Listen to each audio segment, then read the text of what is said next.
into movies and toys and TV shows, comics and collecting and superheroes. There's no end to the useless stuff they know. But don't call them geeks, they're just regular Joes.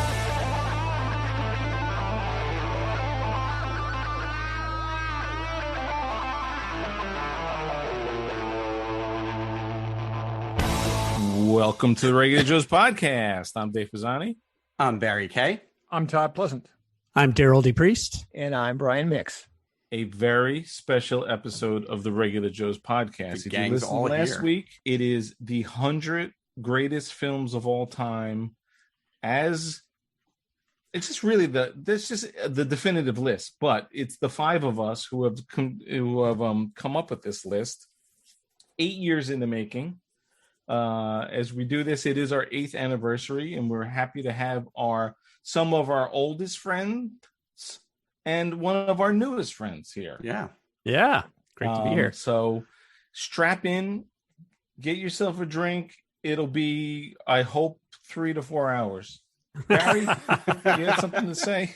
Yeah, well, 8 years. It's kind of crazy to me that we've been doing this for 8 years already, and Derryl and Dave and Todd, I've known you guys a long time. I've known Derryl actually longer than I've known either of you. And Brian, as you said, is one of our newest friends. But I've had so much fun doing this show with you guys over the last 8 years. We've done things that we probably wouldn't have done otherwise. We've gone to other cities, other states, other things, and we've just had a blast. So I know we all have cocktails in front of us. I thought maybe we would just raise our glasses to 8 awesome years with great friends, and looking forward to continuing this for as long as it's fun and interesting.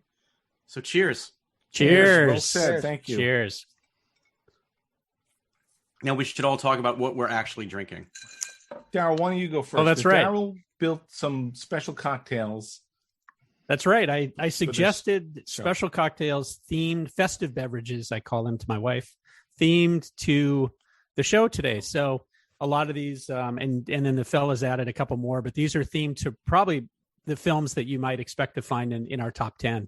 I'm drinking the Blue Milk. So this is a modified version of the Blue Hawaiian, and it's got a nice milky look to it, just like Luke milked it fresh, but with lots of alcohol. Just like Aunt Beru would serve if you came to visit. Aunt Beru, that's what after like Uncle you would Owen squeeze goes out out an Octo Sea Cow, yes. Aunt Beru's throwing a little A very alcohol uncomfortable looking sea cow. Todd is mentioning a movie that I can guarantee you is not on this list. If it's on this list, Be the only reference to that. If it's on this list, this is the last episode. We'll see. It's been nice knowing you, Todd. Yeah. I too am drinking a Blue Milk, courtesy of Darryl's recipe. Todd, what are you drinking?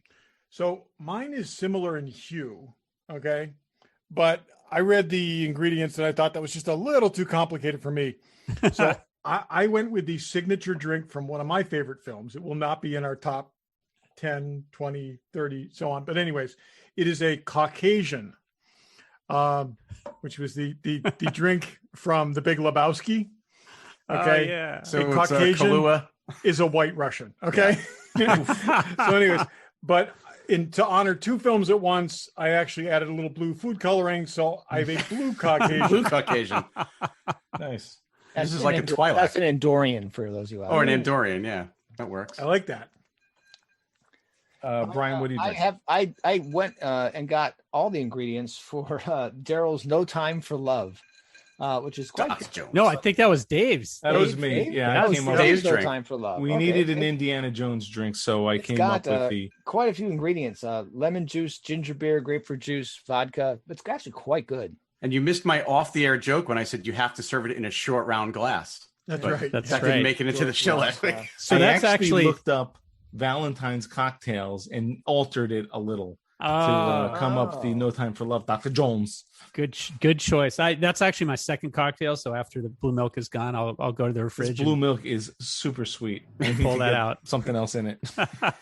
Yeah. Well- I'm already doubting this choice. I've got a Dark and Stormy on deck. Yeah. Might as well mix everything. Barry. Well, I didn't have time to go out and get the ingredients, but I'm mixing a bunch of things. I've got my Blade Runner cocktail glass. I've got a Stormtrooper head giant ice ball, and I'm drinking Crown Royale, but I'm calling it Crown Royale with cheese in honor. That's right. Pulp Fiction. So, jeez, did I have Pulp Fiction? I can't even remember now. And we'll make our special recipes available to the listeners, right? Yes. All right. So did you not print your list? I ready? No, it's on my computer. I've got mine on my computer screen here. Yeah. All right. And we should mention again that this is in the dark, right? So we're all seeing this for the first time. We have not seen each other's list. Yeah. Daryl's the only one that's seen them. Daryl was smiling we ear to explained ear that last week, but if he gets to be the only one that knows. We all did our top 100 lists. We gave ourselves like 2 or 3 weeks to do it. We sent them to Daryl. He collated everything and came up with we will share this awesome presentation that we're going to be seeing on PowerPoint.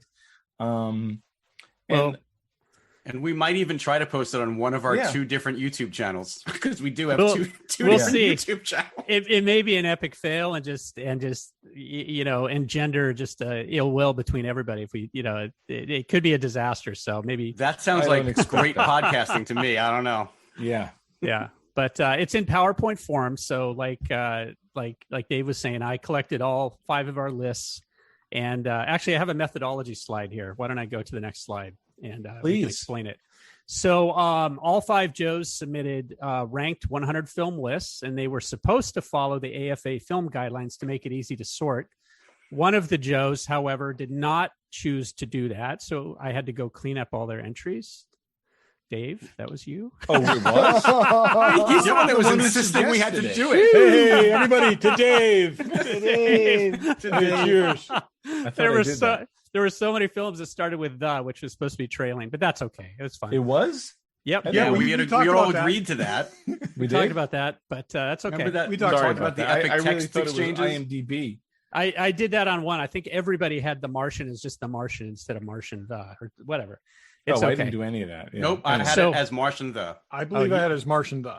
Oh, okay, you guys. I totally missed that. So of our lists, a total. This is a cool stat. A total of 277 different films were submitted. Wow. So that's really telling, and it kind of shadows what we're going to have. There's a consensus among a lot of films just at the very top of the list, but we are all over the place in terms of our favorites, which is fun. That's what I look forward to. I look forward to hearing about the hidden gems. But that leads me to believe, if I'm doing my math right, 23 movies were on multiple lists. That's on everybody's list. There were probably, I'm guessing here, there were probably 50 some odd films that were on everybody's list, but maybe that math doesn't work. I can go do that after. Don't worry about it. Never mind.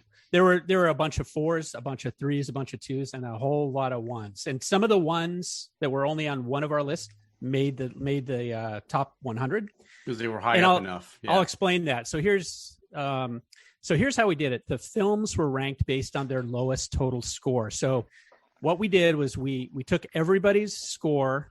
If a film wasn't on someone's list, it received a 101 from the voter who didn't have that on their list. So we automatically weighted it down because it didn't appear on their list. It was out of the top 100. And sometimes you just may forget a film. That's what I learned going through this. And for example, the lowest score a film could get with only one vote would be with only one top vote would be a 1. Say it was my top film, but you guys didn't have it on your list. Then you guys would add a 404 to it. So 4 times 101. So the highest score you could get would be, 405. Then we took those and just averaged them down so you could kind of get a sense for the average placement. So that total score was just averaged by 5, and then we sorted the list based on that. This is nowhere near as complicated as the 57 arguments we had about this. I was also going to say, can you tell of the 5 of us which one of us is retired who actually had the time to do this? Yeah, well, I feel like we came across this at one point, but we were fighting so much we didn't concentrate on it.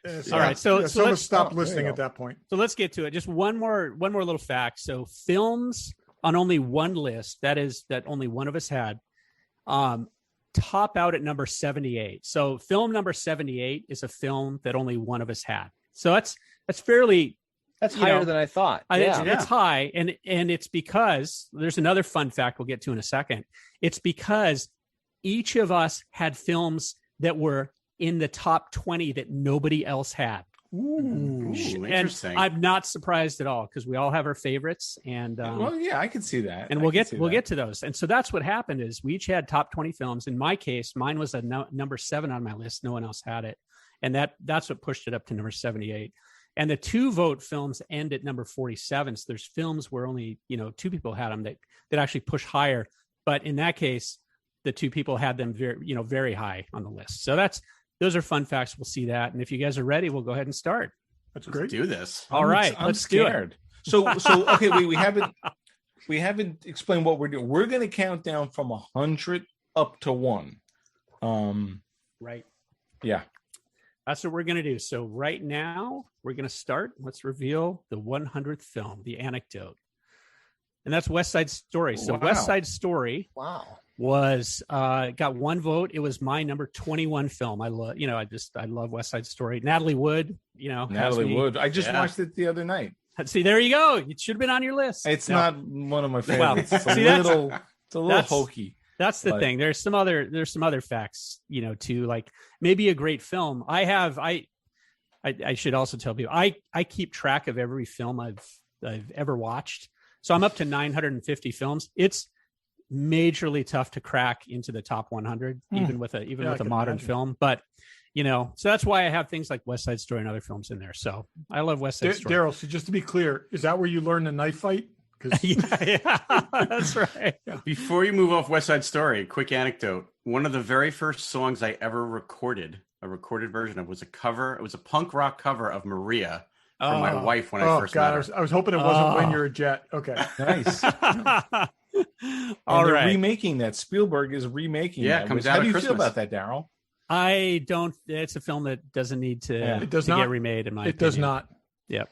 I feel it's of a place and of a time for me, so I don't need. He may actually have Hispanic people playing Hispanics though, which is my parents were both working in New York City when that show was on stage, and West Side Story was their Star Wars. They would pay it like $1 and stand in the back every night and see it over and over and over again. It's a great film. Oh, so we should also tell everybody that what I've done is in this PowerPoint I've pulled. And Google just makes this so easy. I've pulled the movie posters for each of these. That's how the Joes are seeing these. This is crazy. The movie posters the are way coming up on the work he's put into this. Yes. That's all right. That's all right. And by the way, we've gotten through 1 film. This is why it's going to take 4 hours. Yes, so next up, coming in at number 99, we see the Mission Impossible franchise making its first appearance with Tom Mission Cruise. Impossible 3. And Dave's boyfriend. Dave, this was your number 21 film on my number 21 film. On nobody else's list. So this is all yours. They're all 3 through whatever number they're at, 6 are all good.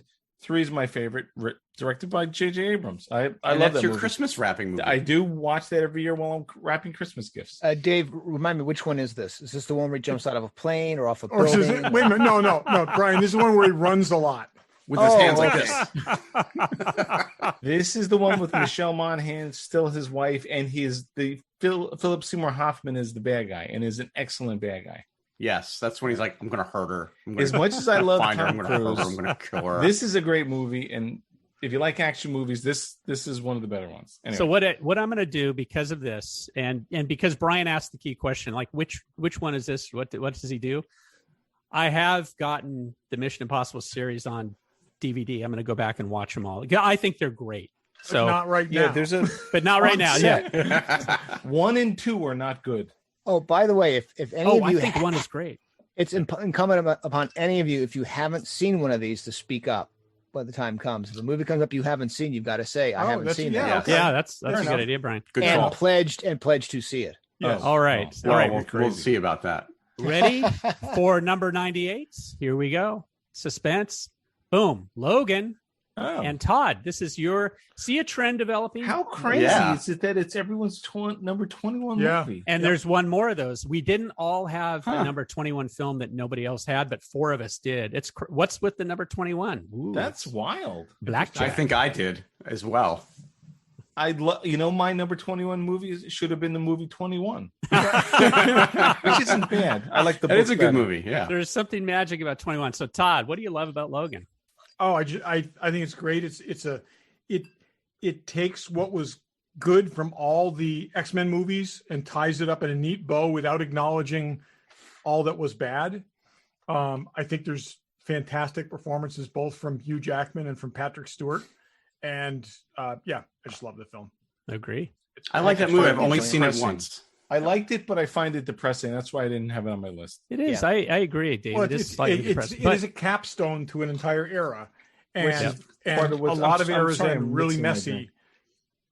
This was a bit depressing, but there was a little hope for the future in it too. So. In fact, the X-Men have a history of being probably the most, just depressing story in the universe. It's not good to be a mutant. It really isn't. So, and we know getting old as a mutant isn't a good thing either. So, yeah. All right. So we ready for 97? It is Better Off Dead. Barry, your number 21 film. No kidding. That's crazy. That's crazy. That possible?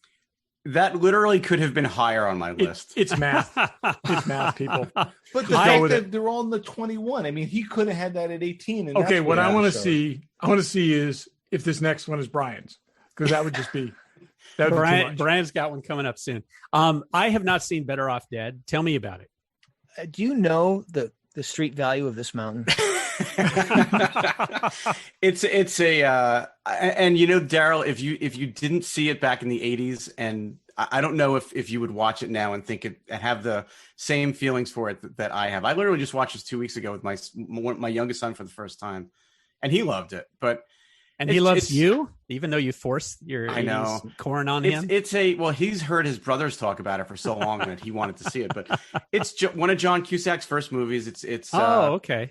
It's Savage Steve Holland. It's a crazy story. But there's once maybe there are so many quotable lines from this movie, and then there's also an animated sequence where a hamburger turns alive and plays Eddie Van Halen's guitar, and they sing "Everybody Wants Some" by Van Halen. It's your wet dream.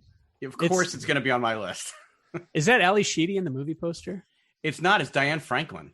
Playing a French foreign exchange student. Else. Oh, man, a dream come true. Yes. All right. Are we ready? Interesting. Yeah. Number 96 is Ant-Man. Wow. Okay.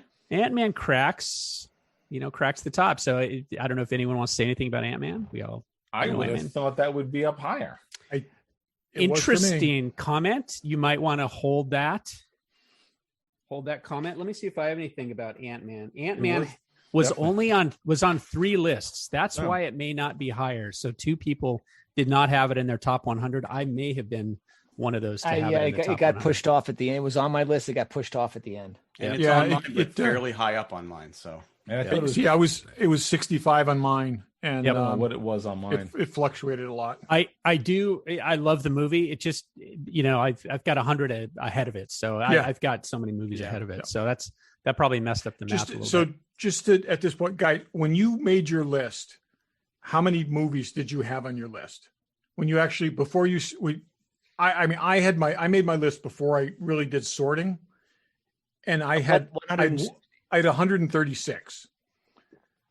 So I had 36 that didn't make the cut. Yeah, I got 60 who didn't make the cut. Yeah. I didn't have that many. 30 that didn't. Oh no, I cut off your top 36 to make room for all the ones you sent, Todd. Did I do that wrong? No. Todd's picks don't matter. Yeah.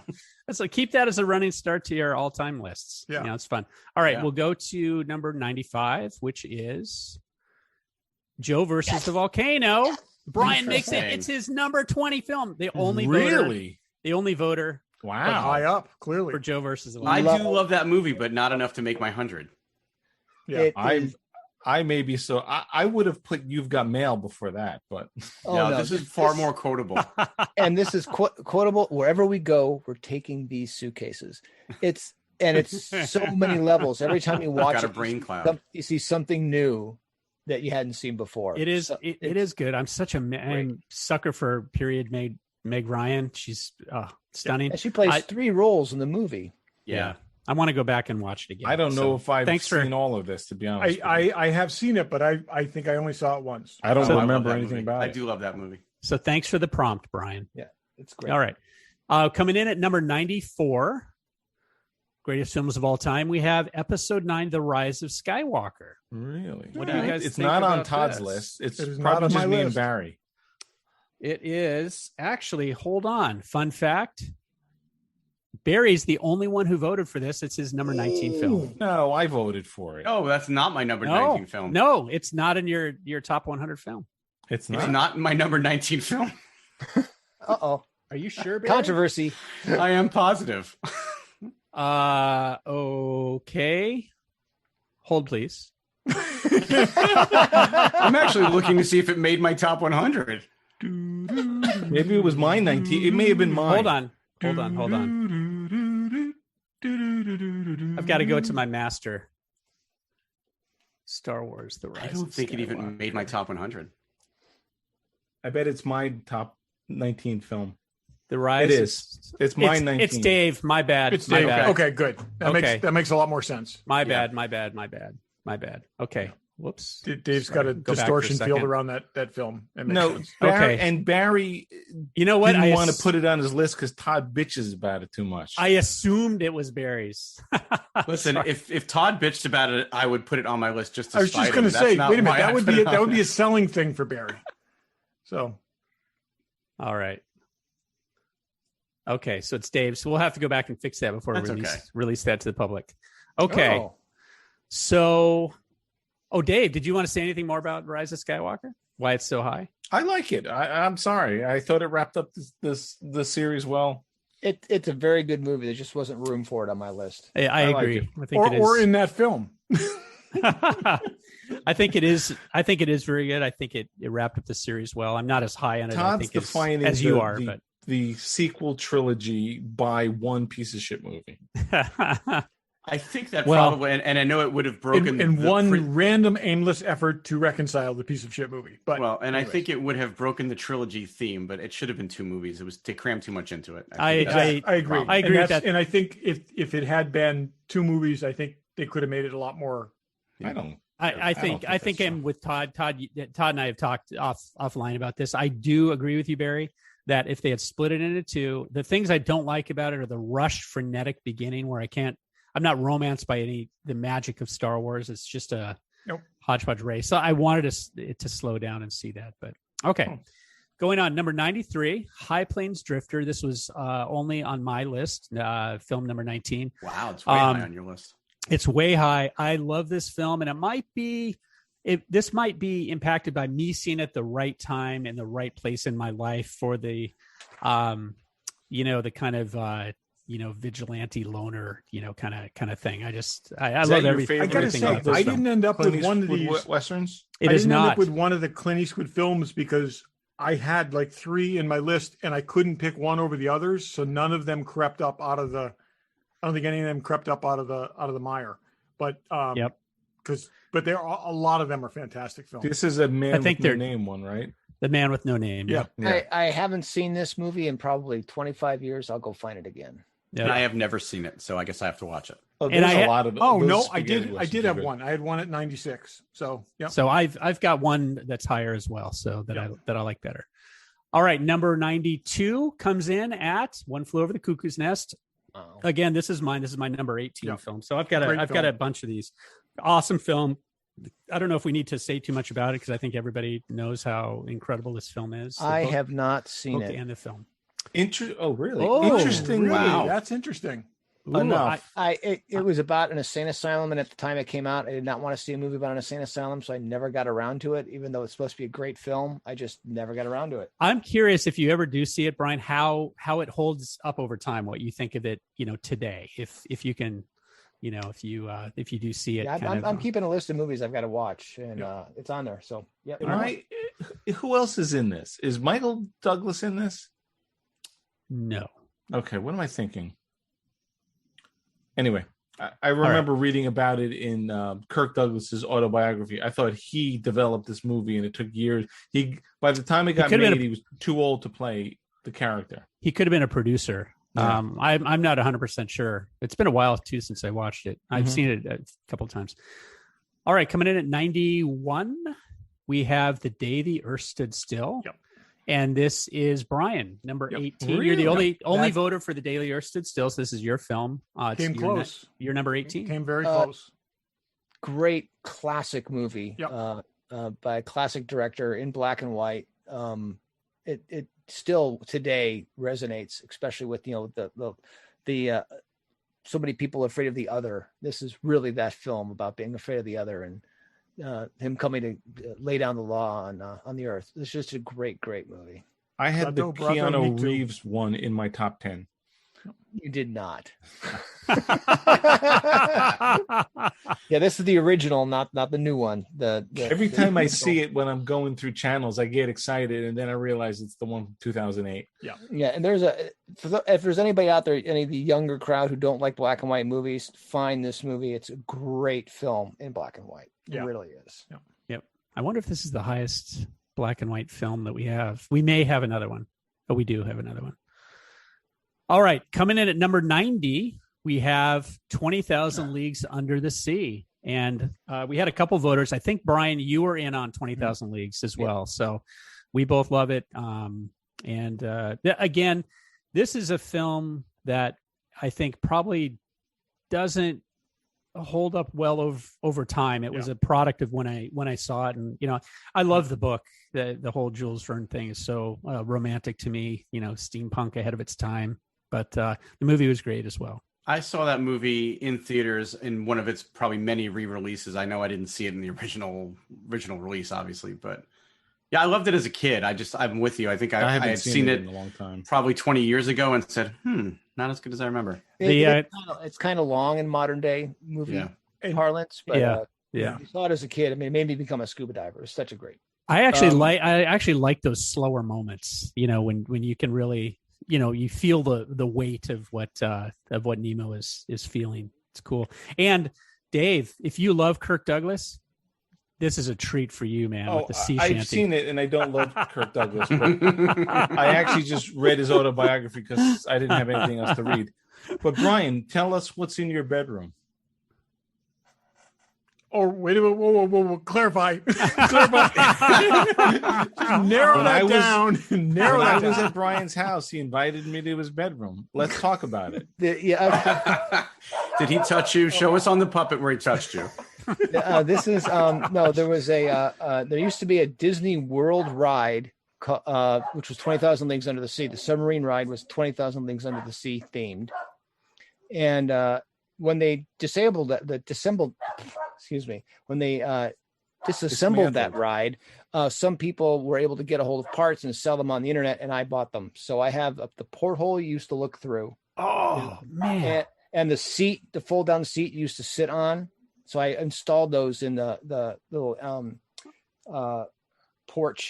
enclosed porch we have off our bedroom, so you can sit at the little seat and look out the porthole onto our garden. That is great. Oh, that's incredible. Derryl, you have that? You have a poster from that? You have a ride poster from that, right? I do. Disneyland had an attraction, a walk-through attraction, and I have the poster for that. The Disneyland, the original poster. That's one of my favorite of yours. It's a really incredible poster. It might be my favorite too. And currently, if anyone goes to Disneyland Paris, they reinstalled. They have the walk-through attraction there. That's still a thing you can go through. But isn't that Disneyland? Cool. It's now Finding something Nemo. else. Finding Nemo. Yeah. Finding Nemo. And the Disneyland Paris, the Nautilus walkthrough is incredible. Yeah, it's just amazing. They built the entire interior of the Nautilus. You get to walk through the length of it. I must have gone through it 20 times when I was there. It's incredible. I lose myself there. All right. So number 89, we have Ice Station Zebra. So this came in on a few people's lists. Let's see, 3 people. Really? So they had it on there, and I had not seen it, so I watched it recently. It didn't make my top 100, but was a pretty cool movie. One of my favorite films, and Howard Hughes' favorite movie, by the way. Oh, interesting. Maybe I told the story before, but when Howard Hughes was at the top of the Hilton in Las Vegas, being crazy, he called the television station and said, "Why don't you show more Ice Station Zebra? Why don't you show more World War II and airplane movies?" They said, if you want to see more Ice Station Zebra, why don't you just buy the station? Which he did. And the station manager called that same guy and said, "Go play Ice Station Zebra." In fact, they renamed the station Ice Station Zebra too. Great Cold War story. Patrick McGowan plays basically the character he was in The Prisoner. Used the money from this movie to make The Prisoner. Great film, notable for having no women in it at all. It's all men on a submarine. Oh, Brian, it was on your list. Todd, was it on yours? This may have been a one-person list. I don't think so. It wasn't on mine. It was very high on my list, I'm sure, because I see this movie. I've got 3. I've got it on 3. Let me go up and check that. Don't look anybody. It was on Brian's. Dave, it was only on Brian's. You have it as number 74. Sorry. The Incredibles. Sorry. That's The Incredibles. Ooh. This is only on Brian's. My bad. Okay. Okay. My number 17. Yeah. I'm not looking at the list. It's Brian's 17. My bad. That was The Incredibles. Yep. Okay. My bad. It's only on one list. Stop sharing that. Don't Stop look. sharing. Nobody look at the screen. It's okay. He can share it. Just nobody look. Okay. My bad. Hard not to look. Okay. My bad. But the ranking is still the same. All right. So, okay. So where were we? I'm scoring great in the bottom 100, which leaves number me 88 about the top. Willy Wonka and the Chocolate. There's a lot of data to all this stuff. So Willy Wonka and the Chocolate Factory. Great movie. So this we had on 2 lists. So it was on mine. I know that. I think it was on mine as well. So I love. I like watching it, but it creeps me out. I don't know why. Really? It's the Oompa Loompas. I love it. Not the Oompa Loompas. I think Gene Wilder's portrayal is he's great. Very creepy at times, but he's great. It's incredible. So sarcastic, and the grandparents are a little weird, but I love Gene Wilder's performance. Johnny Depp is a much better Willy Wonka. I love his portrayal. Okay. All right, number 87. We have Clerks. So Clerks we had was just on one person. I would imagine that's on one list. Yep, Barry. Oh, do you know what? It was in my 130. It was. So this is the other black and white movie on the list, Derryl? Oh no, actually, I forgot it was black and white. Yeah, it's black and white because they couldn't afford to buy color film. Probably. That movie cost $26,000 to make. Yep. Oh man. So what? So you recommend it to the audience? Because I mean, it's so good. Kevin Smith has kind of become a caricature of himself, but at the time that this movie came out, and I did get turned on to it when it first came out, so that's what got me into following his career all along.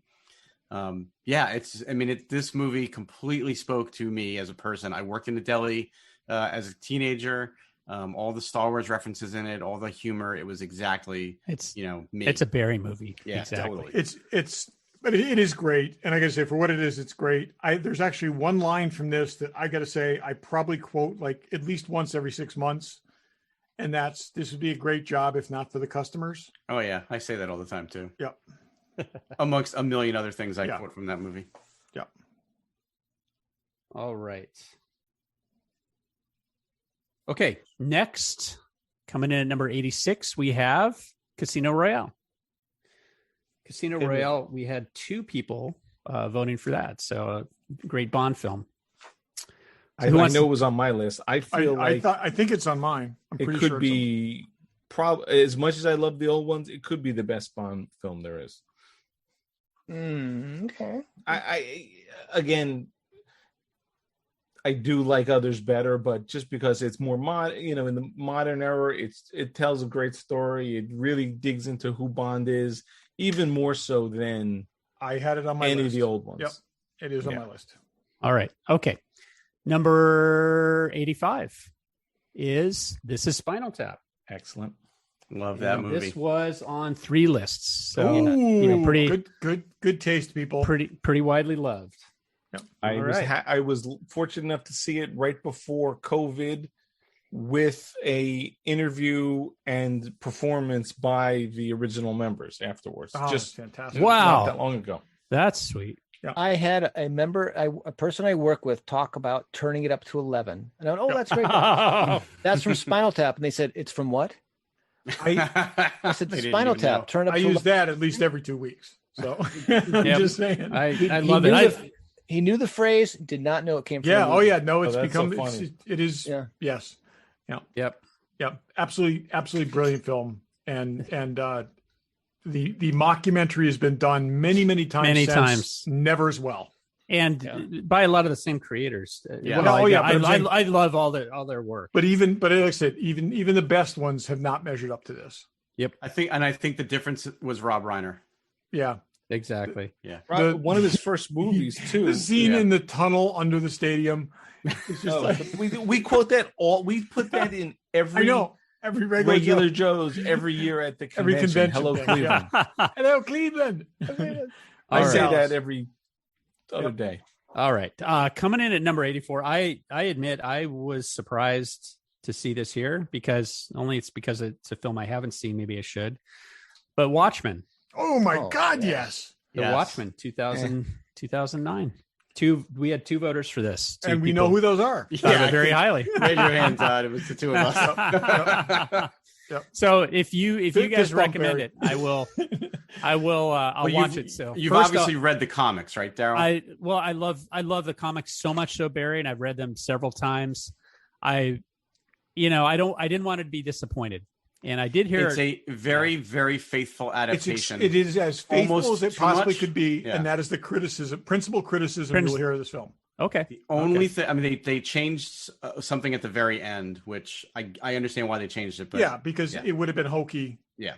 So here's what I have to do. And they made Laurie so much hotter. Anyways, but because I know the TV series is great. So what I have to do is go back, read the novel again, watch the movie, and then set the stage for watching the show. Yep.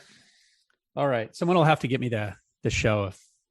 I would, Derryl, I would do it in the other direction. I would see the movie, read the book, then watch the TV show because the TV show is a sequel to the book, not the movie. It is yes, that is correct.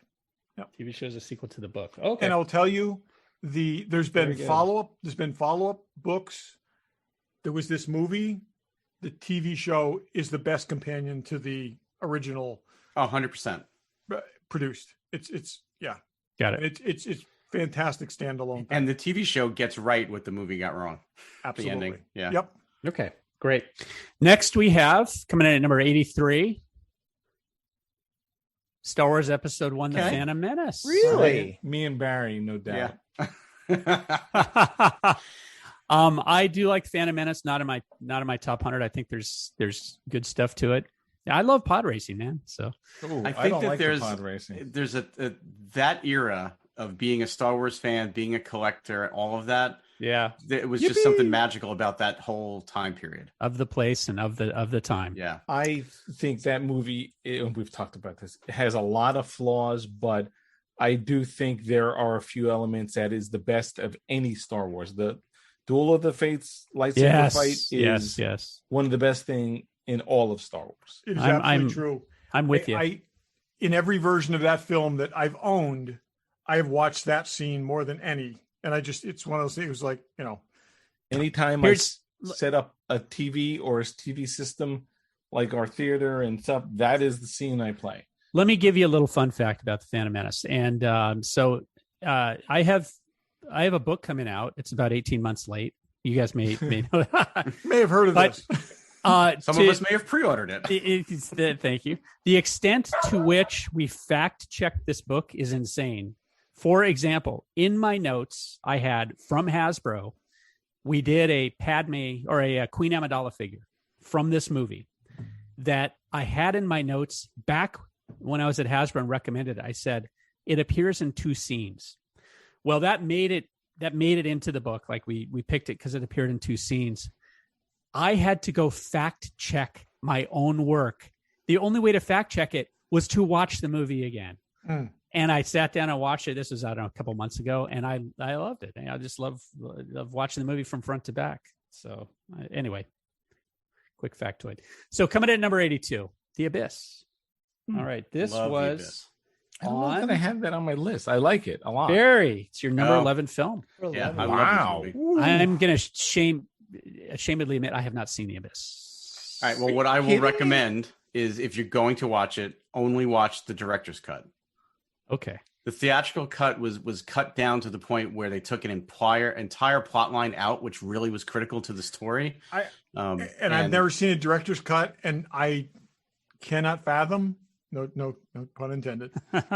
Okay, pun totally intended. How you rated that high? But I will give you. I will say that movie is missing something. There's 40 minutes. I will watch it again and see what it. I will watch it Literally, again. How long is the director's cut? Is 40 like minutes hours? Longer. No, it's almost 3 hours. Yeah. I like The Abyss, and I would watch it. I definitely surprised it's that high, but good for you. Barry loves the director's cuts of things. He does. All right, coming in at number 81, fifth of the way through, guys. We have The Right Stuff, and The Right Stuff only appeared on actually one list, and you can guess whose it is. Brian. Whoops. Oh, I didn't. It's my number 10 movie. Oh, I didn't catch that, Brian. Sorry. I didn't note that. So I'll have to add that to the notes. It's 127 movie. They canceled the series, by the way. Thank goodness. As well they should have. Yeah. If you can make space exploration boring. Yeah. All right. True. Yeah. This is a classic movie about a time when astronauts were the bravest people on the planet. Yep. All right, coming in at number 80, we have Star Trek VI: The Undiscovered Country. Really? That's on one of the best Star Trek movies. So this was propelled by two voters, actually. So Barry and someone else had this on their list as well. It was my number 40. So yeah, that makes sense. So I had it at 68. Yep. So what? So there's a whole universe of Trek films out there. I will tell you, there aren't many on the list that we're going through the top 100 countdown. There are some, but not many. Yeah. Compared to other intellectual properties, a handful of good ones. So that's because it's very tough to crack a top 100 for most Trek films. So, but this one ascribes to the hard and fast rule that even numbered Trek films are better. Okay. And this is in many ways a very sentimental film. It's you kind of get like this is the last of the good. This is Journey's End for some of these people, and it really is, I think, a good end of an era for them. So I agree. Okay. And it had good action elements. It had a really good sort of murder mystery plot line running through it. I love this movie. This would have been my next. I have a couple Trek films. This would have been my next one on my list. Yeah, probably. So the next one actually had 4 voters propelling it, which is interesting because it means that it was relatively low on a lot of their lists, but it still made the cut. And it's X-Men. Oh, sorry. So Star Trek VI was the first of 4 Trek films on the list, but X-Men: Days of Future Past is number 79. So, whoops. That one. It's a great movie. I believe I did. I did have it. Have it. Overall, good, really good film, but it's probably the third best one in my opinion. Yeah, and it kind of brings things in put it this way, at a point when things were very, very messy, it brings things back into focus, and it wasn't an easy lift. It really wasn't. And they did a good job of it. It wasn't messy. First Class came before this. First Class. Yeah, but First Class was essentially a reboot, a soft reboot. And then they integrated the soft reboot into this and brought those two universes together. Okay, good point. Yeah, that's where I'm saying this was trickier than First Class. I would totally agree with that. And they did it well. It's a good movie. I totally agree. Yeah. All right. So number 78, this is the last of the films that had only one voter for it. Really? And this was mine. So The Magnificent Seven is my number 7 film. Really? Wow. Wait, I didn't vote for that? I think I did. No, I'm the only. I didn't, just barely. I'm the only one. So how many... I could go on and on about this film, but it's the typical My Fantasy, which is a very small number of heroes against like incalculable odds. It's the same thing I love about Raiders of the Lost Ark or Star Wars. But I would go so far as to say this has probably the greatest casting in history. It's just the number of people in this film playing these roles is unbelievable. And as a kid, when I watched this, like I knew it was like a very, very special. That was definitely on my list at one point. It is great. It was diminished a little bit for me when I saw the Seven Samurai. And Seven Samurai is a ripoff of the Magnificent Seven. Yeah, totally. Just because it preceded it by 10 years or so. It preceded it by years, but yes. Yeah, and I recently watched the Seven Samurai as well, and I like them both, but I actually like the Magnificent Seven better. It's tight and tragic. It's interesting, this poster. Eli Wallach before Steve McQueen, and then Yul Brynner with his only thing. That's a lot. It is interesting. Hollywood. So that's a great observation. So as I was looking through Google, in many cases these movies had multiple posters. Yeah. I tried to be consistent and pull a poster in that had full cast credits rather than like a promotional poster. Sometimes it doesn't. Right. No, that's a good point. And in some cases, they had international posters that had different leading stars, and I wasn't sure what was what. Magnificent Seven had several posters. I also needed something that was easy to crop. I would bet that this is not the U.S. You could be right. Yeah. Horst Buchholz. Yeah. Would not be a name bigger than Charles Bronson. This is probably a European poster. That's what I'm saying. Probably right. Yeah. I would bet Charles Bronson would get in that era would get better play. Exactly. Eli Wallach would not be the first one on the list over Steve McQueen. Anyway, so this solved a few of my criteria. It was also easy to grab. I didn't have a ton of time to put it together. You did an amazing job. All right. job. So number 77. So we leave the single vote getters behind, and coming in at number 77, Robinson Crusoe on Mars. Who else voted for that? Brian. I love that film. Brian, I bet. Brian, that's a Brian. Brian, Barry admitted last week he's never seen it. I have not seen it either. I have not seen it in this millennium, but you're both going to see it when you come to my house because I'm going to force you to watch it. Based on actual science. Just read the poster. Actually, based on your recommendation, I went and found a DVD at McKay's, and which is a cool chain here. So I have it. I'm going to watch it. So it's hokey but fun. I enjoy it. All right. So number 76, we have. This is the other Clint Eastwood film. So this came in on two lists. So that was the one that made it in mine and bumped the others out. And so you and I propelled this up the charts. I love this film. This is classic. To me, it's the quintessential. Not certain I've seen all of it. I've seen bits and pieces. I'm not sure I've seen it all. It's a long movie. I haven't seen it in years, but it's the quintessential. It's so Man good. with No Name. Yeah, I haven't watched the Man with No Name films in a long time, or the Sergio Leone westerns, but I think they hold up. I think they do for what they are. Yeah. I haven't watched them in 30 years, probably. Yep. I have to say that we're 25 movies in, and the diversity of types of films has been pretty impressive. It is good. I'm glad. But a lot of classics on here. We need a rom-com next. All right. Well, let's go to a different type of kind of genre, but kind of not. We have for number 76, we have my mouse not cooperating. We have Rocky. This is 75, right? 75. Yes. Sorry. 75. We have Rocky, and this was on two people's lists. So two people thought that was definitely on my list. Definitely on Dave's. Yeah. I honestly should have been higher on my list too. It's just there's so many good films. There's a lot of them, and I do like some of them, but this is the quintessential. And I like Rocky. This is the 3, best. Yeah, because it's a little hokey, but it was a film of the 80s, and I give Sylvester Stallone a lot of credit. He directed those.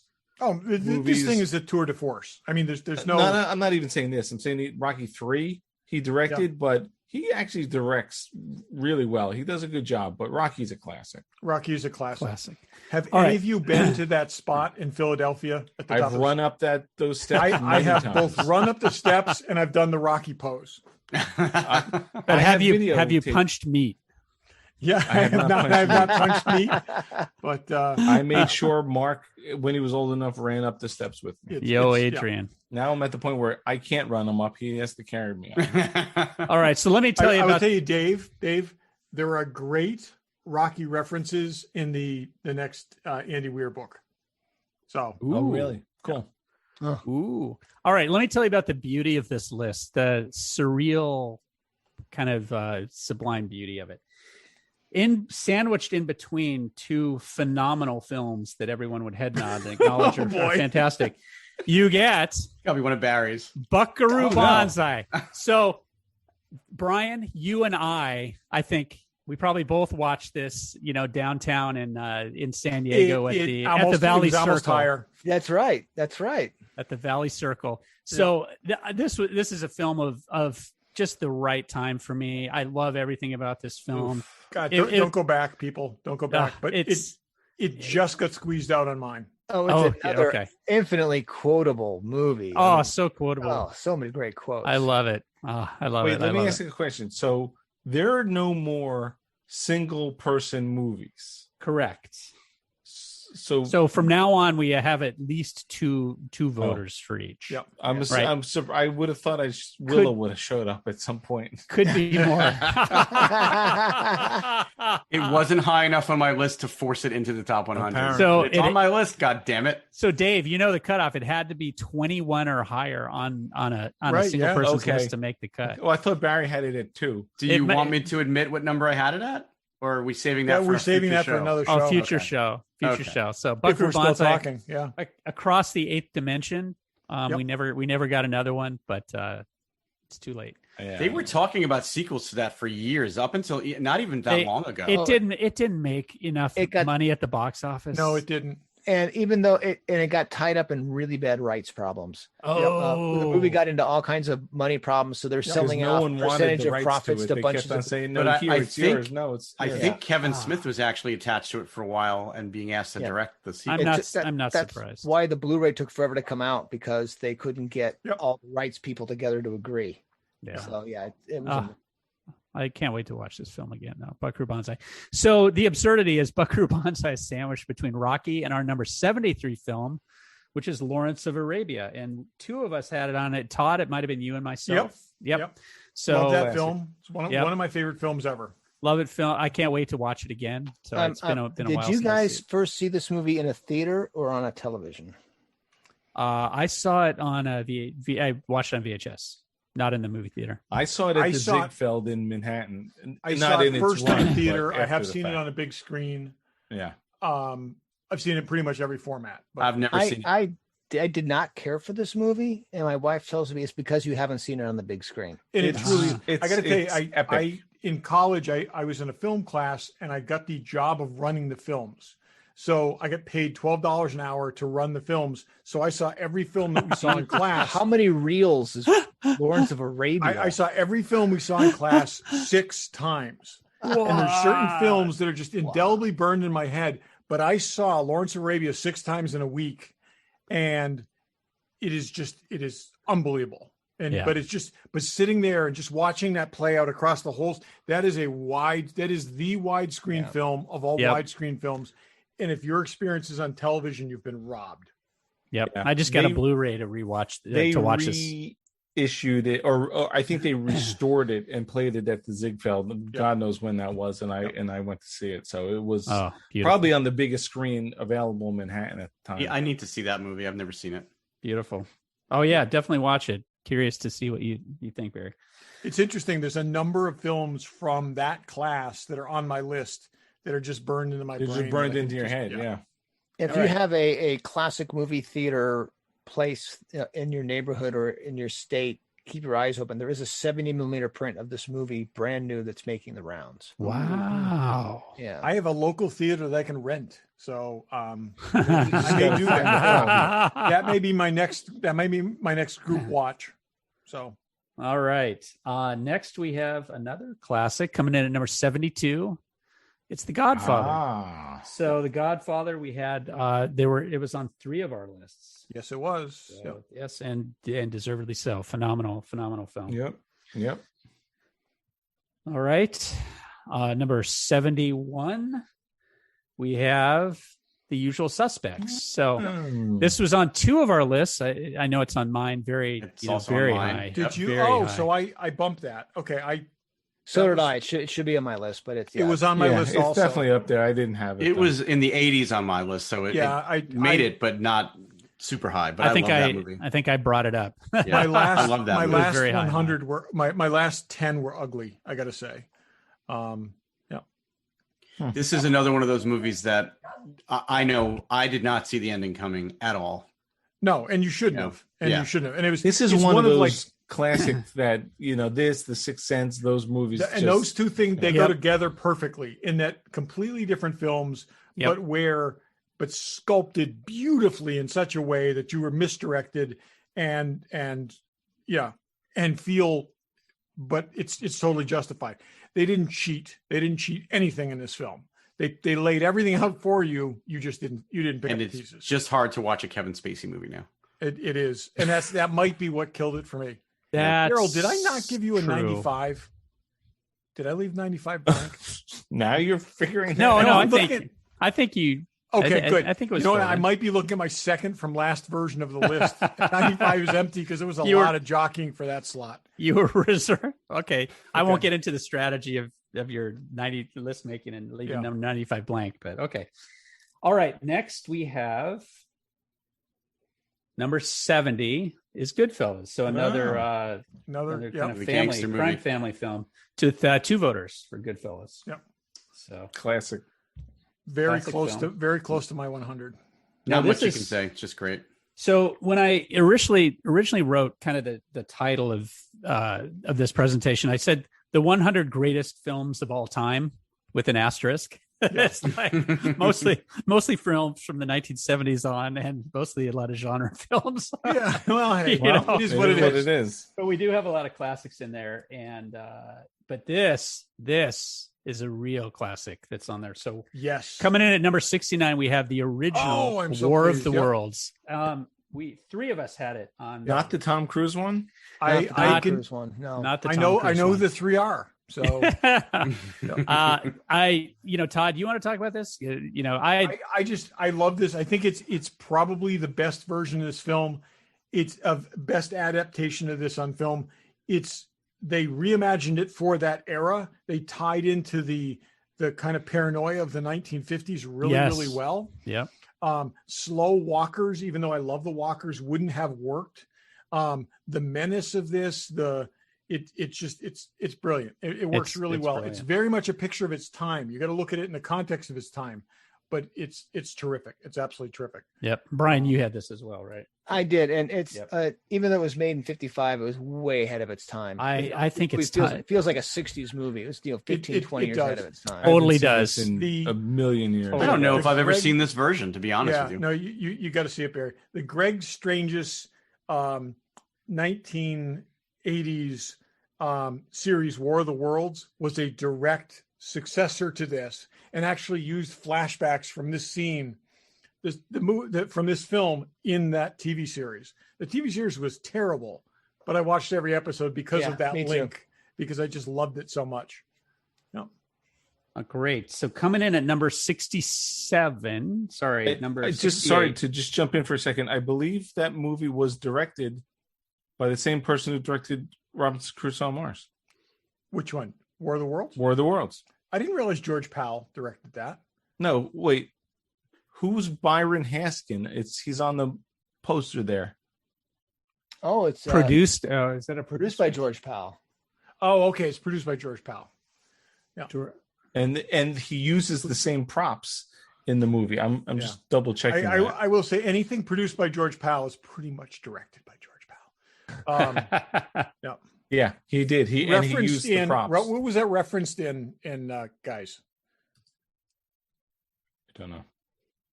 In Rocky Horror Picture Show. Yeah, there's actually a reference to George Powell in the Rocky in one of the science fiction double feature. Yeah. Oh, in the song, yeah, you're right. Yeah. All right, so ready to move on? Yep. All right. So we don't have. There are some comedies on here, not a ton of them, but the next one is pretty strong in Young Frankenstein. Yes, love it. So showed up on 3 lists. Right. Yep, which is great, as it should. That is a black and white film. That is a black and white film. You're right. It is. I totally forgot about that. But it's not an actual black. No, actually, I remember that now. I totally forgot. This is a very, very high appearing black and white film. Another film that I watched with my roommate, and then who loved this movie, and then I showed him a bunch of the original Frankenstein movies, and he's like, "What? This scene is from that movie?" It's like, "Yeah, there was actually a blind man with the monster and Bride of Frankenstein." Yeah, yes. Mel Brooks did not make this up. But that's what Mel Brooks does so well is parody those things. I mean, not the Ritz. It's like so good. All right, Mel Brooks. So going to number 67, it's great to see Pixar show up with The Incredibles. That must really have good film. How many in that one? 3 of us were in on The Incredibles. That was one of my only animated movies, if not my only animated movie. Might be true for me too. Yeah. Well, and I will admit it didn't make my list, although I do love it. But I did send Derryl a revision to my list, and it was because I had completely omitted all Pixar movies, and I realized that was a huge mistake. Oh yeah, no, Which is why I did send The a second version Incredibles to my list. is fantastic. It's there's the characters are great. They did such a good job. I may not have it actually. Yeah. It may There have was gotten a period of bumped on time my where list. Pixar just couldn't make a bad. I mean, everything they made was just like solid gold, one right after the next. Yep.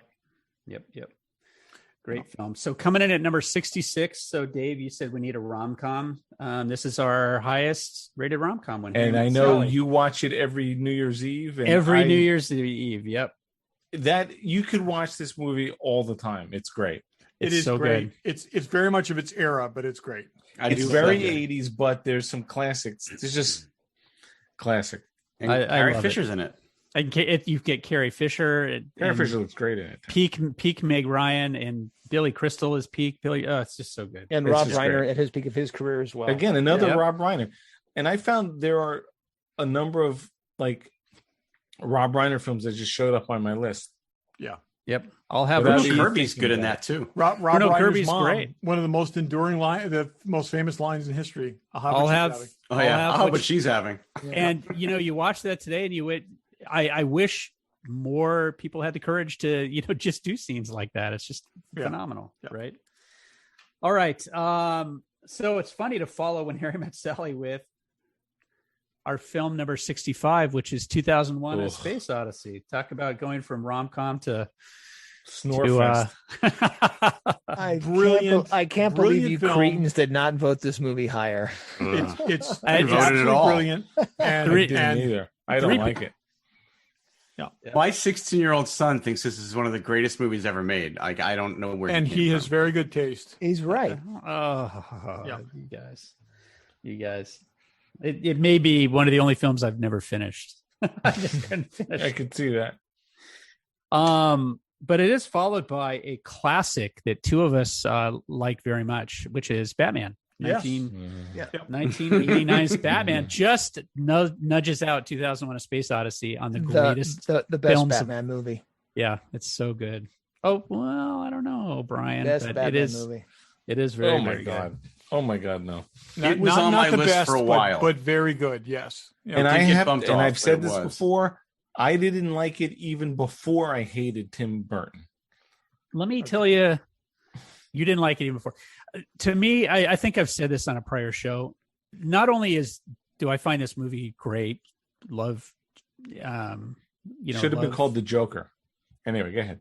Love Keaton, love Nicholson. Symbolically, this movie erased 20 years of superhero, ridicule for me, or at least Batman ridicule, and restored it. I was in the audience at Comic-Con when they were making this movie and Michael Keaton is Batman, and you would have thought the revolution was going to begin. Yeah, I'm telling you, I read this. climb. I read it in like Starlog or something, and I was like, no. And it's like because they promised it was not going to be camp.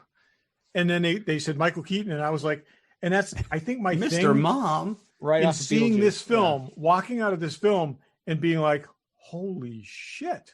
And I loved it. Yeah. I absolutely loved it.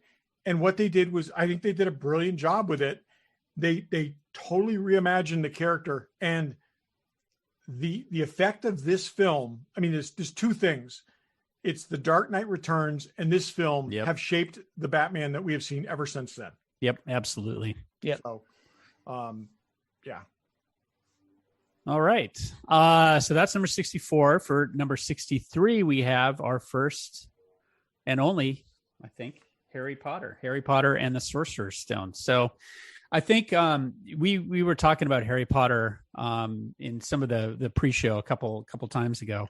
And it's like, I think a vote for this film is like a vote for the whole franchise, because almost all the films are the same. Yeah. I don't know which one this is. It was the only one I had on my list. First one. I'm not sure it stayed there, but it's. Yeah, three of us had this on the list. This past weekend, they were running all of them in order on one of the cable channels with commercials. And by the time, and I had it on in the background, I wasn't paying total attention. And I have seen all of them, but I've probably seen them all once, maybe some of them twice. Like I've seen them maybe twice, and I don't dislike them. But by the time we got to the 8th movie, I went and got the Blu-ray and popped it in. I'm like, I've got to stop watching these commercials. Okay, so 3 hours long already. Barry, here's the way to interpret it. By the time you get to the 8th movie, you stop feeling creepy about thinking Hermione's cute. I was just going to say the exact same thing. I totally really agree. That's why you keep going. Yeah, well, keep going. So all of the Harry Potter films made my top 100 list, because I think that's impressive. Yeah, well, they're really sad impressive at the same time. Well, the books are amazing, and they are such faithful interpretations of the book. I don't know if that's because they had brilliant directors and producers, or J.K. Rowling had a very knew steely a cash hand. cow when they were milking it. Well, but this this is up there with Star. So Luke Skywalker, Batman, and Harry Potter to me are the big three as far as characters that I projected myself onto, that I could be part of that universe. I could be, in another situation, I could be these characters, it's just a phenomenal fantasy. Not Indiana Jones. Reading the novels. Oh, and Indiana Jones. I was just going to say, because I'm sorry. Yeah. I see you in the book-lined room and picking up the jacket. That's true. That's true. Yeah. If you've read the books, it multiplies your enjoyment of these movies. Yeah, for sure. And I'll say, this is the thing. My son read the first book when it first came out. We read it together, and then he kind of aged with the characters. He was born, he's 30 now. He was born right at the right time, so that as the books became more mature, he became more mature, and he was the right age for each of them as he went along. So I very much kind of tie these to him, and I have a very much nostalgic sense. So it's much more a him thing than a me thing. But yeah. I think my problem with them not making my list is that I honestly can't tell them apart. Well, when you write the same story 4 times in a row, that happens. But I do give them credit for, out of 8 movies, you look at Star Trek, the first 8 movies, there's 3 or 4 that suck. I mean, these were all pretty consistent. There's a huge consistency to these films. Yeah. They didn't make my list. I'll watch them. I don't love them, but they did a good job with them. Yeah. So moving on, we have our highest rated Pixar film. Any guesses? Number 62. Toy Story. Toy Story it is. Oh yeah. Yep. Three of us had it on our. Yeah, I had to revise my list to add this one. I realized I left it off, and that was a huge mistake. I had it quite high. I think I had. What number did it come in at? 62. Came in at 62. I had it at 62. There you go. So, are you sure this isn't your list? You're right on trend. Derryl is really just showing my list. You're right on trend. All right. So Toy Story, phenomenal fantasy. And that leads us to number 61, which is, I want to see what you guys think about this. Black Panther. Huh. Yeah. Okay. I had Black Panther. Three of us had Black Panther. Yeah, I had it pretty high up. So yep. I don't know if I had it as. I don't think I had it. I mean, I tried to not 50. Put every Marvel movie. I had it at 50. That's the problem with Marvel movies is there's just too many of them. So you really have to be selective. I think I told you guys what I did is I made Marvel my ladder. I put the Marvel movies in order, and then I inserted everything else in between. That makes sense. So they may want to put all of them. I just put my top. A lot of them 10 got pushed out, but this one was solid in the middle. So while the Black Panther had 3 of us voting for it, the next film only had 2, and that was Star Wars: The Force Awakens. So 2 of us thought pretty highly of this I'm film. sure I was one of them. Yeah, I'm sure Todd was a great not. remake of a little-known film called Star Wars. But yeah. Barry, you must have had it. I did, yeah. The Force Awakens. Okay. I still like it. Me too. So 2 of us also loved this a little bit more, The Hunt for Red October. Great movie. Did that So- I had that movie. Didn't make my list, but I do love it. We've recently watched it too. I don't think it made it into It mine still either. totally holds Yep. up. Jack Ryan film. Is this the first Jack Ryan film? It is the Oh, first you Jack know Ryan why? film. First one. And remember who played Jack Ryan's wife in this? Ann Archer. Gates McFadden. Gates McFadden. Gates Oh. McFadden, that's right. In her one scene in the bottom of the stairway, he says goodbye to her. That's it. In a British accent. With a fake British accent. Not particularly good. This is probably the most faithfully adapted film I've ever seen. The shot, every shot that they used was like really peeled off the page. They didn't use everything in the book because it would have been, 6-7 hours long. But I sat through this film saying, and now he's going to do this, and now he's going to do this, and now he's going to do this. But it was great. They They did a good job with this, and it's a shame. Great I adaptation. thought Alec Baldwin was a great Jack Ryan. Yeah. Harrison Ford, I like him, but I'm sorry they had all these issues. I worked for Baldwin was great. I worked for a company that distributed books when this was published, and I read this like first run when it was Military Press. It was very, very obscure, and I knew this was amazing when I first read it, and I think the film captivated it really well. Yep. Though when I read it, I cast Omar Sharif in the Sean Connery role. Yeah. I mentally pictured Omar Sharif playing that captain. Oh my gosh. Both of them would have been phenomenal. Yeah, they both would have been great. Oh my gosh. That's great. I would never picture Sean Connery, but I did a great picture, job, though. Omar Sharif and Your fantasy casting is great. Yeah. All right. So that's number 59. So coming in at 58 is our an entry for Lord of the Rings. And this is Lord of the Rings, really? The Two Towers. Two Towers. Three of us like this very much. So that made our top 100 that list. was my highest of the 3. Huh. So I think this series is phenomenal. I've read the books countless times. And again, getting back to your point, Todd, about, kind of recreating the world that you see or that you envision when you read the book. This did it for me. It was, I think, there were some liberties taken with the story, but otherwise, the characters I thought were pretty perfect in the world, and the visuals were outstanding. So I've joked many, many times on the show about how I don't like to read. And even as a kid, I didn't like to read, but I did read these books many times as a kid. Liked The Lord of the Rings better than even the Hobbit book. And these were adapted better than the Hobbit was too. So Far better. yeah. Yep. Okay. So next, coming in at number 57, we have James Bond. Goldfinger. There we go. Classic. Good film. Anybody want to talk about Goldfinger? What makes it so classic, Dave? It's the quintessential James Bond. The car, it truly, the suit, truly is.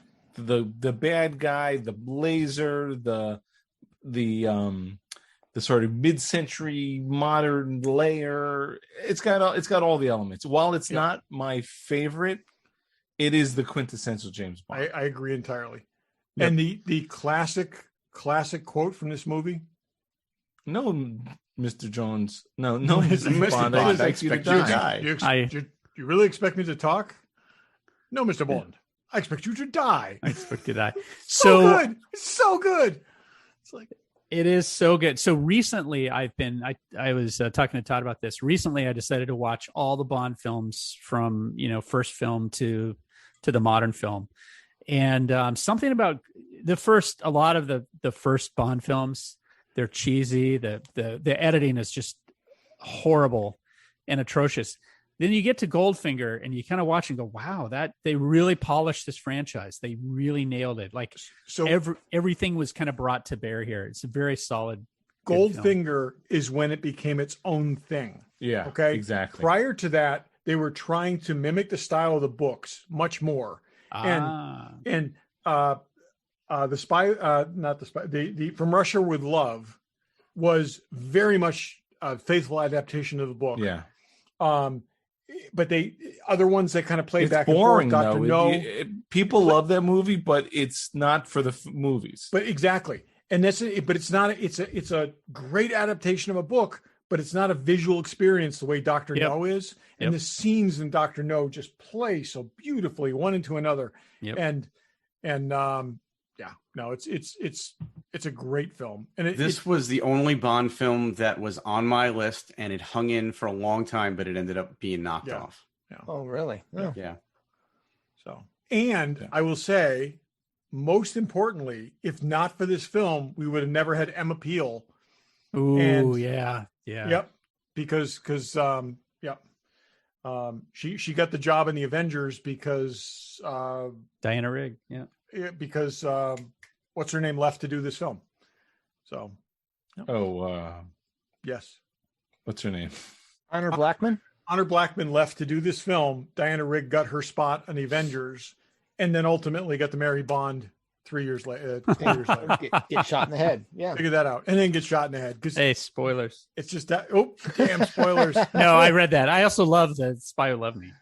Sorry. On Her Majesty's Secret Service. I think that's a great Bond film too. But it is funny. It's like I actually had that on a list at one point. Really? Because here's the thing. I think it's a great Bond film with a mediocre Bond. Yes, I agree. That's exactly. Yeah. I totally agree with you. It's like somebody will deep fake Sean Connery into that film, and it will be a perfect Bond film. Because he's just a cardboard cutout Bond. Yeah. In a far above average Bond film. And it's unfortunate that he has one with like one of, a key pivotal moment of the series when he gets married, Oh my God. It's like I said, it's, and other than the fact that the guy is just like, again, a cardboard cutout Bond, there's nothing. And it took, you realize when Roger Moore came in, that what they needed to do is have a different personality. And they basically, they brought a guy in who could sort of pretend to be Sean Connery, but not really. And it hit all the marks, but it just felt jokey hollow and whatever. It can't be very 70s, which was the right time. It was very hollow. Very hollow. Yeah. So it's fitting. We bid goodbye now to James Bond. So that's the only James Bond film that's on the list. So interesting. I think not the only one on the list, but the only, Connery Bond. Yeah. All right. And Casino Royale. Right. Oh, yeah. That's right. So we follow this with number 56. This is our highest rated X-Men film, which is X-Men First Class. As well it should be. Yeah. Really? Phenomenal film. Yep. I love it, and it is one of my favorites, but the regular X-Men is not higher than this. No, the other films, people, there's things that you can like or you can not like. The thing with X-Men First Class is it gets huge cred for taking what was in the wasteland and making it something really cool again. One of the worst movies ever made. The one before this. And again, that should have killed the franchise. And this made it possible to move forward in a way that was just fantastic. They did a great job with this. They really just retooled and did an awesome job. I love it. It was just on yesterday. We watched some of it. They did great. I love it. Just Betty Draper in that. Oh my God. Yeah. Oh my God. Yes. So we're powering down to number 50. So coming in at number 55 is Edge of Tomorrow. So quality. It's amazing it made it that high up on the list, but I'm not, because I had on 3 of our lists. Yeah, I love that film. I love this film as well. Yep, great movie. I probably have more Tom Cruise movies on my list than I'm certain. That's shocking. I can't believe that. This movie is so good. This is the template Tom Cruise film, okay, where he starts off kind of a useless shit. He gets smacked down, and then he comes back, and he's a decent, and he realizes he gets a comeuppance, and he's a decent guy. We've seen that film about 9 times, including Jerry Maguire and the bartender film, and everything else. This is the perfect. You're talking about his crappy movies. This is the perfect. This is the perfect version of that. It actually, not a crappy I'll give you this. It's probably the perfect meld of his action movies and his romantic comedies. That's what I'm saying. Or not even romantic comedies, or non-action movies. Because the heartthrob films. Yeah. The stock car racer. Cocktail is just the worst movie ever. And I love it. Right. But I'm saying, there's that whole series. It's like Mark Wahlberg has a whole series of films where he's the normal guy who gets thrust into something he shouldn't be doing, but then excels at it. This is his thing. Tom Cruise is the kind of jerk who then realizes he's being a jerk, gets knocked down, comes back up, and is the good guy. And this is the perfect, the perfect formula use of that. Great film. Love it.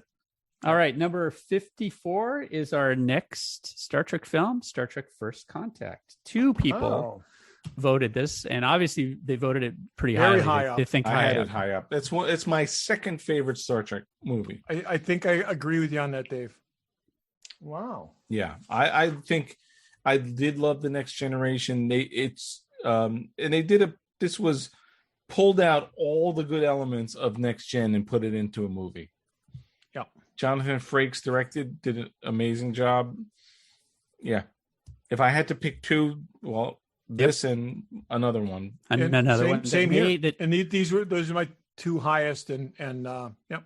The other one may not have made the list, so we'll see. Probably I have a hard time believing that. All right, coming in at 53, we have Thor Ragnarok.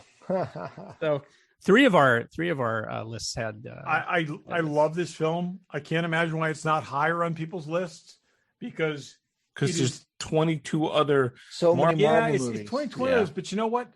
I think this is the most fun you can have in a Marvel film. I had it on my list too, and I love it. It's one of the most fun. Yeah, I mean this and First Guardians. Yeah, is also a lot of fun. I actually think it. I think it eclipses. It actually eclipses that. And I love the Guardians films. But in terms of it's just great. They finally got Thor right in this movie. They got Thor right. They did the Loki thing is perfect. The Loki Thor relationship is perfect. Hulk is fantastic in this. It's really, really good. And it's got Jeff Goldblum. I was going to say, despite Jeff Goldblum. So number 52 is one of 2 remaining films on our list that only had 2 people vote for it. So obviously 2 people think very highly of it. And that is number 52. Oh my God. Really? Blade Runner 2049. F you all. And what Todd, shit? Todd, is this you and I? I think this film is phenomenal. I didn't have it, and I do like it a lot. I just didn't have it. This is great. No, it's a great film. This film to me is neck and neck with the original Blade Runner. Is so good. It is great. Okay, and I'm gonna. I didn't have it. I am opening my 77 column.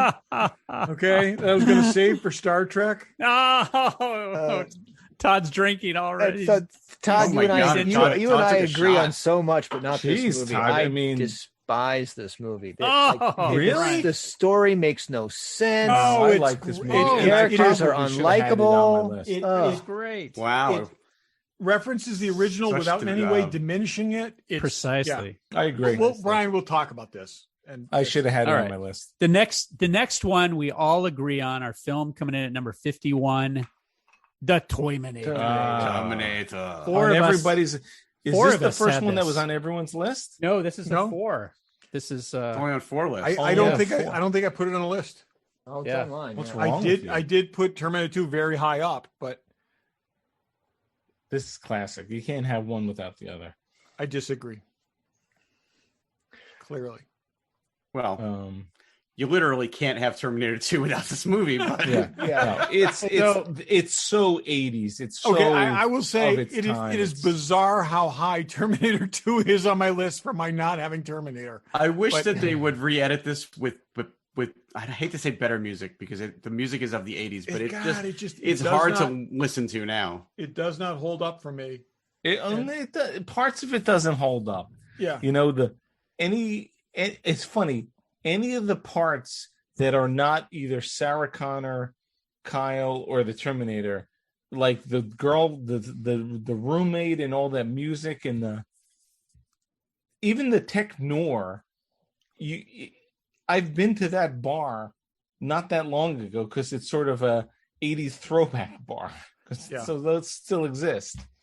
And this is it's set in the 80s, so it's all right that it feels like the 80s. Yeah, but it's just, and that's I will say though that Terminator 2 is so good it diminishes this film.